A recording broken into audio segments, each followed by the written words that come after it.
this is again leads to a lot of cascading problems. In Pakistan, I think newspapers are directly, in that sense, beholden to the reader, simply because of the fact that readers are directly paying for the newspapers. In this country, we pay something absurd called carriage fees. It is paid by news channels to cable operators. The only people who have made money in India's news revolution, TV, are the cable operators. To ensure that your TV channel, a national TV channel, goes on a prime TV band, that's the first 15-20 on your TV set, channels pay up to 40 to 50 crores even now per annum. If I pay 40 to 50 crores to a cable network across the country, and then 40 to 50 crores are my salary wages, where is the money for news gathering? And who are the people who have entered cable? Political party. The intelligent political party has realized the best way to capture the news is to capture cable. So in Punjab, for example, the entire cable network of Punjab has been captured by the Akali Dal. So you cannot do a story today in Punjab against the Akali Dal. The moment you do a story against the Akali Dal, your channel will be switched off. The moment you do a story today against Jayalalitha in Tamil Nadu, Arasu network will go out of its way to switch off your channel. Now that is where the real threat comes, because how do I combat that threat? If I can't, cable is where a lot of the threats come in India, and in India 95% of the revenues for a news channel comes through advertising. Only 5% of the revenue still comes through subscription. That is slowly changing with digitization, but all too slowly. So I'm completely dependent on an advertising driven model. I'm still largely dependent on cable operators carrying my channel, and therefore my capacity to resist these forces is that much less. A channel has virtually been closed down by the Badals in Punjab, and nobody has shouted or screamed or raised an objection. Because the last point, Samar, I would make is that where is the unity among journalists? Where is the solidarity? Where is the sense of community today among journalists? Journalists are very happy sometimes to see if some channel has been, if their competitor has been closed down. You know, not realizing that tomorrow it could happen to you. Or we are very happy when editor, has been forced to step down because he's unwilling to accept the pressures of the establishment. So I think there is a problem in the business model, and if this is the business model in this country, then you are in a situation today in the Northeast. There are about 9 television news channels. All of them are owned by either politicians or real estate people or people who have black money. The only people today who can, unless you are a really big player, the only people today who can sustain a TV model, frankly, are people who have loose cash. So the new entrants in states like Bihar, in states like Assam, are all people with political links and often linked to land. Because land is where today in this country the real black money exists. In Tamil Nadu, as you were saying, the 3 main channels all belong to 3 political parties. So when I was there last month, someone said that if you really want to know what's going on in television in Tamil Nadu, you need to have 3 televisions and watch the 3 channels, because you do not get, there is no channel that offers an independent view of reality.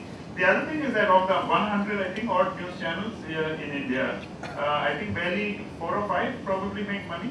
There are 393 cable and television news channels in India. 393. We have the Guinness Book of World Records. Even Pakistan won't reach there. 393 and another 100 have applied for licenses. And this does not include local cable TVs like the ones you have in Goa. So my friend Pramod Acharya is not counted in this 393. Because Goan channels are all running through cable. I don't know who controls cable in Goa. But the day is not far when some politician will be clever enough to control cable and will say, you do a story against me, I'll cut off your cable. Because Goan politicians normally are a step ahead of the rest of India in these matters. So they may, I was dreading giving this Punjab example, because the next time I come to Goa, I'll find out that all the cable in Goa is now controlled by some politician. So, I think 393 channels, how many make profits? There are about 20-25. The leading players would make profit, but not a large amount of profit. It's one of those businesses where you work very hard for very little money. Actually, newspapers make bigger profits in India than most news channels. I don't think any news channel, I'm trying to think, Aaj Tak makes 125 crores profit, which perhaps is the most profitable news channel in the country. 125 crores is nothing for all the big newspapers. I mean, the big newspapers are making, Times of India's profits are, I think, 1,500 crores, 2,000 crores. So newspapers in India are keeping, when you compare to television, Newspapers actually make far more money than news television. Well, that is failing obviously because the graph is clearly coming down. But just to give you an idea, the news media have been in this business for so long, for so many decades. Yet the overall turnover of the news media in India equals the overall turnover of Airtel, if at all. And that's about it. And Airtel has been in business only from 1990s, I think. So that is the perspective of how actually financially weak the news media in this country. We'll open it up to questions at this point of time. If anyone has questions, please. I heard you say at least 3 times, I'm Maharashtrian, I'm Maharashtrian, I'm Maharashtrian. And I find that every time you come to Goa, everybody wants to appropriate you. If you come too often, I guess you're going to get, you're going to be very confused. But seriously, the coverage, the television coverage that was held during the recent elections was appalling. You simply, I mean the whole news media, not just CNN, IBN, simply went in, didn't give a voice to anybody else apart from the BJP. It looked like you know, they had a special studio in there where the spokesmen were, you know, speaking so rudely, and you never used to take this before from people, but this time it looks like you're bought. What do you have to say? I can say read my book, which has a full chapter on the whole media, my book which is out there. But listen, I know that interview, I went through that, and I have said very clearly that I think the interviewer asked me about Gujarat and all that. I said I was born in Gujarat, but I had roots in Maharashtra and Goa. Now we can check that and we can go back to the interview, so that's another matter of debate. But you know, it's nice to be half Goan, half Maharashtra. More importantly, was the media bought? Look, I think there is a genuine threat to the fact that today the stakes are very high. And therefore, for a political party to use money power to, in a sense, blitz the media is possible. I don't think individual journalists are bought. As I said, I think it exists more in the manner in which the control is exercised by those who own the media, and also by the sheer use of money power. To give you one example, during this entire election, the night before any place went out to vote, the BJP did what in advertising terms is called a roadblock, which means all the advertising between 8 p.m. and 10 p.m. in that place was bought by the BJP. So for those 2 hours, if you were watching television in that place which was going to vote the next morning, you would only see BJP ads. They pumped in their money into those last 2 days. Does that mean I have been bought? No, but my channel has received money.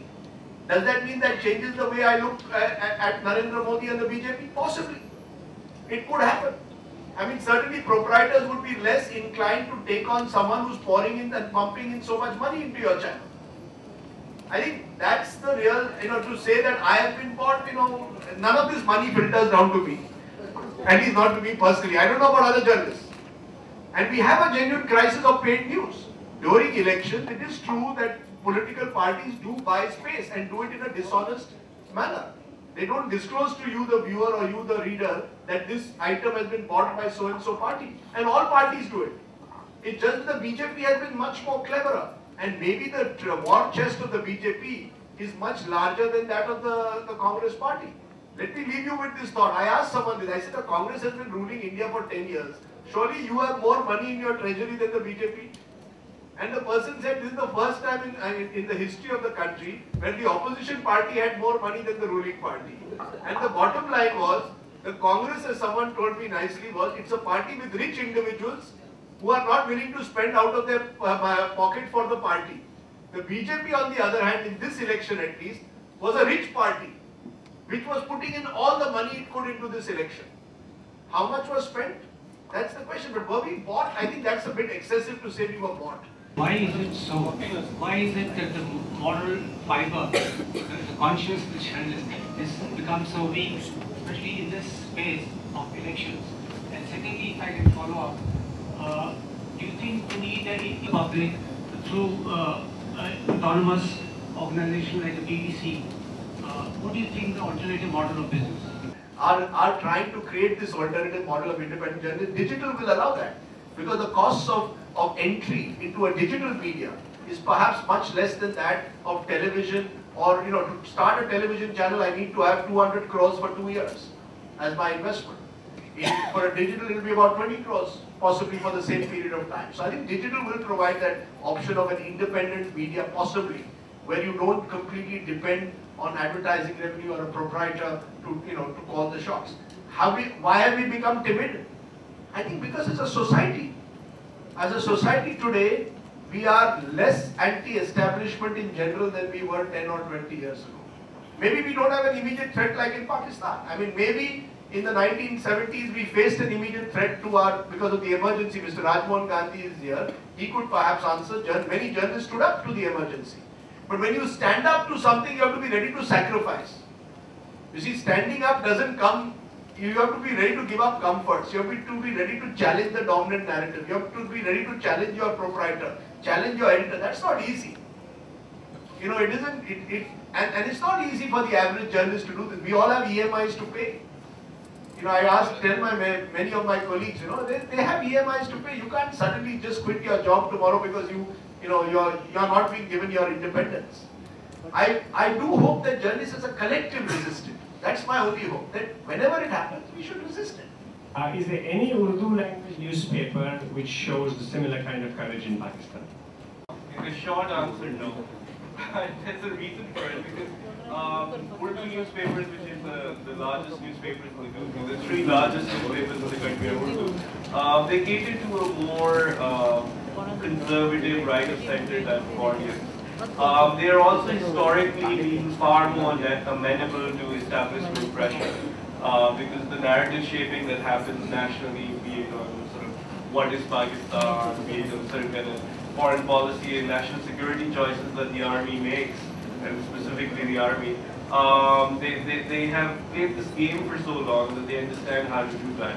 But now I think there are cracks in the media. The monoliths that I think perhaps what Rajiv was talking about has been happening out here, where once upon a time there were 3, now there's 20. And 20 initially meant that they all sold out and they all went along a certain way. But then that's opened up little spaces, and I think we're going to see over a period of time, whether it's in Pakistan, perhaps online, independent media. We're talking about DTH, I believe that might be digital out here. So you're going to see little opportunities opening up. Social media in Pakistan, it's not as big as it is in India.